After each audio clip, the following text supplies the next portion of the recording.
Hi, this is Gail Hogue. I'm here with my husband Gregory, and we wanted to share some thoughts and feelings as we end this year of 2020 and we begin our journey shortly into the year of 2021. Now, the universe doesn't really care when a date changes necessarily, but for us as conscious people, we tend to look at increments in time, even though there may not be time and space quite the way our minds log it in. And yet, we know that we're passing out of some phases of where we've been and moving into opportunities.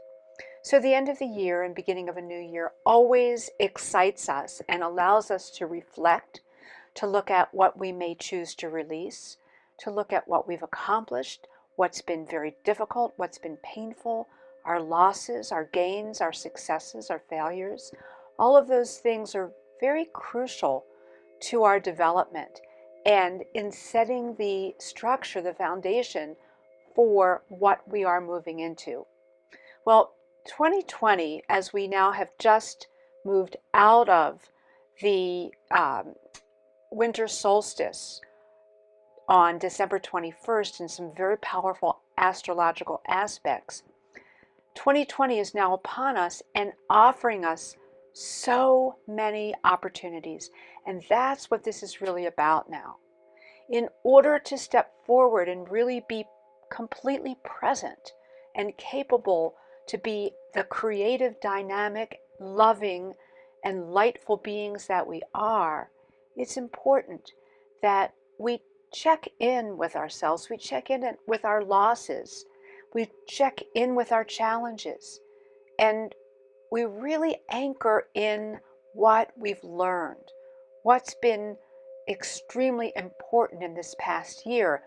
And Gregory and I have been talking in the last number of days, looking back at the past year and recognizing that within the challenges and the difficulties, what really comes to the surface is that we were offered so much that we could learn and that we could grow with, and that we could make significant shifts in order to be better prepared for the future.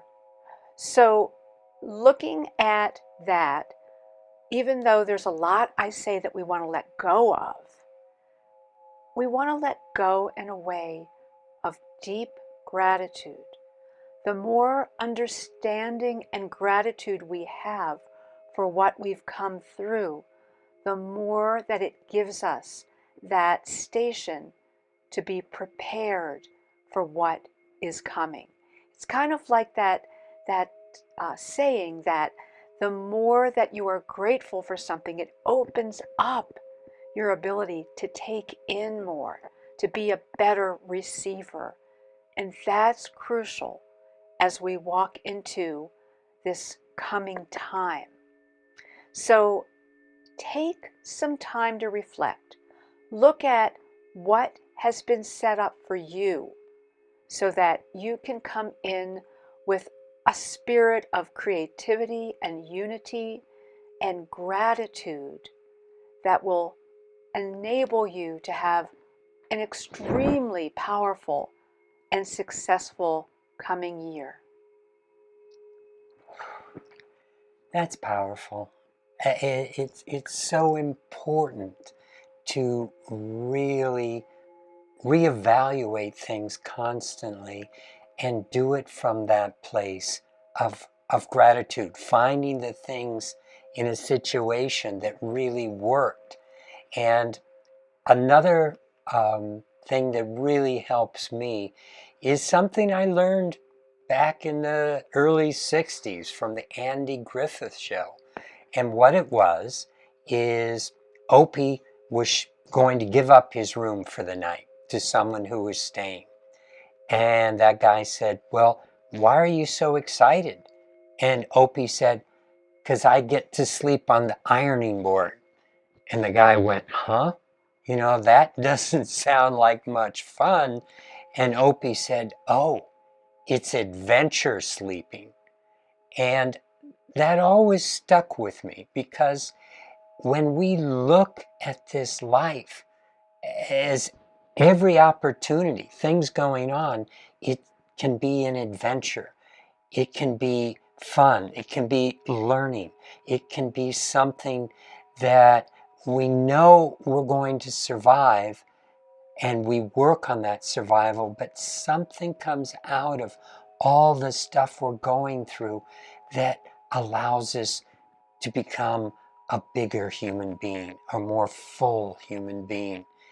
And when we went through the flood about 7 years ago, and so much around us changed totally. We lost 20 acres of land. We had a canyon created in front of our home, and a lot of people were so upset about what they lost, and yet it's not what you lose, because you can't ever get that back. And so it's almost like the mind wants to recontext it in a way where, oh my God, how can we be grateful for this? But it happens almost automatically. I know what started happening for me is I started seeing the land change. I started seeing a whole new paradigm, a whole new reality. It's like thousands of trees were gone, but thousands of trees have started growing now. Thousands of plants. We now have a canyon in front of us that I look at every day, and before it was just fields and trees, and I didn't look at it. Now it's more interesting. I almost think it's more beautiful than what we had before. And it's just sometimes not even something you can fully appreciate. This year we had terrific droughts, and so we had a fire to the south of us and a fire to the north of us, the biggest fire in Colorado history, and then a fire started to the west of us, and we were boxed in, and yet there was a sense we were going to be okay. It was hard to breathe because of the smoke, and yet it was an adventure. We worked with it. We worked inside. We did what we needed to do, just daily, step by step.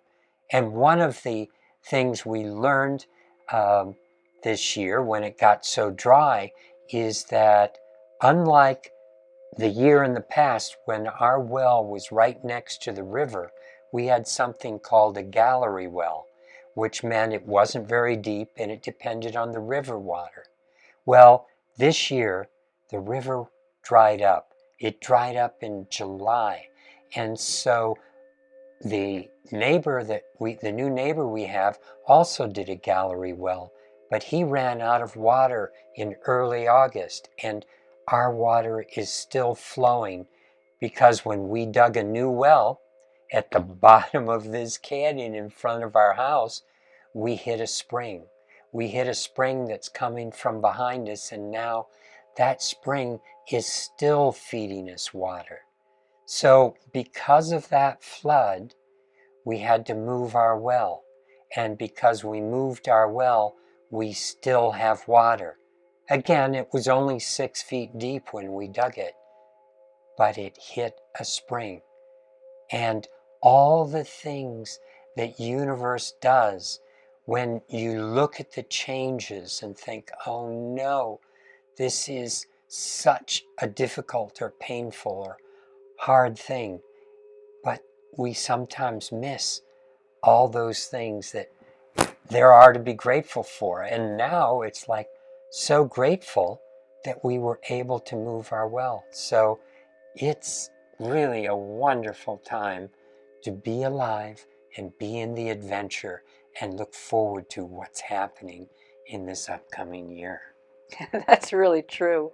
And one of the keys of being in an adventure is to show up fully, to be fully present. And that's what experiences like what Gregory just spoke about with the flood back in 2013 really highlighted to us. And again, in this past year of 2020, presence, showing up, letting go of what's familiar, allowing the older ways to find their ground of just being in the past, and striking up a new chord of creativity, asking the questions, where do we go from here? What's really significant? Looking at vision. That's so important now. We have so many tools that we've learned over the years, and now is a time to implement those tools on a regular basis. We understand the importance of vision and positivity and intent and how we can create outcomes. Do we use them enough? So that's what's really important. When Greg was talking about the fires that were around us, one of the things that started to happen is we realized, look, we need moisture.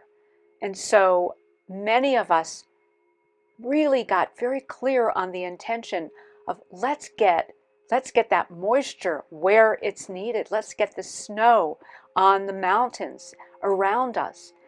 And within just a few days, it was like an answer to our requests, to our prayers. The snows came in.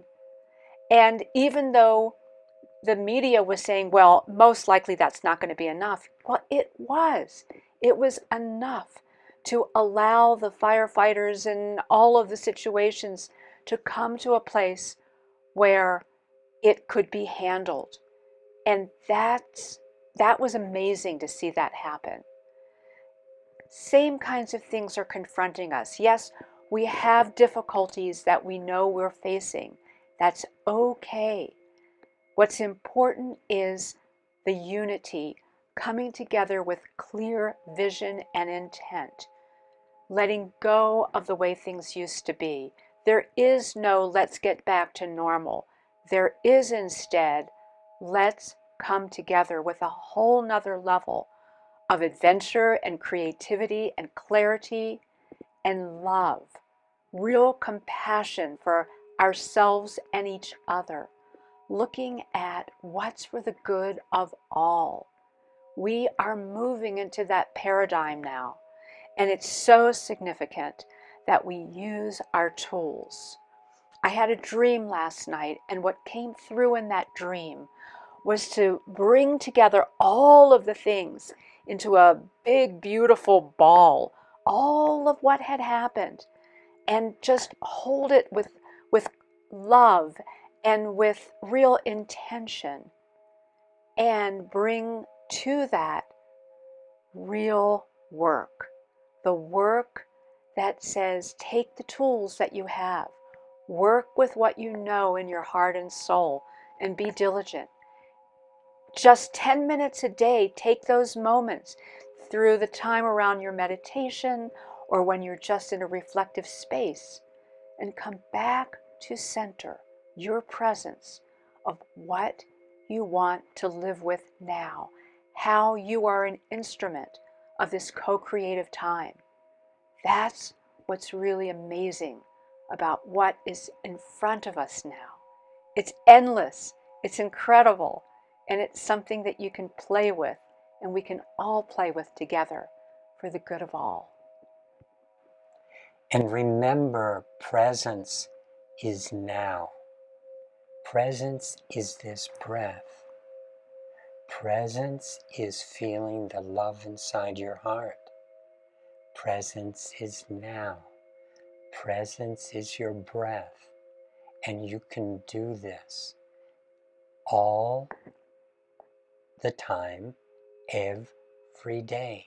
While you're alive, you can be present. And present is the most delicious time, because presence is now.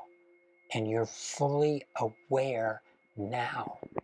And you're breathing now. And you're feeling that love within you now.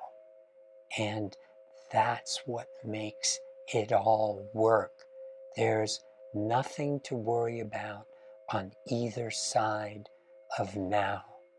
It's just doing what's in front of you now. And that's what gets you through to the next moment and the next moment and the next day and the next opportunity.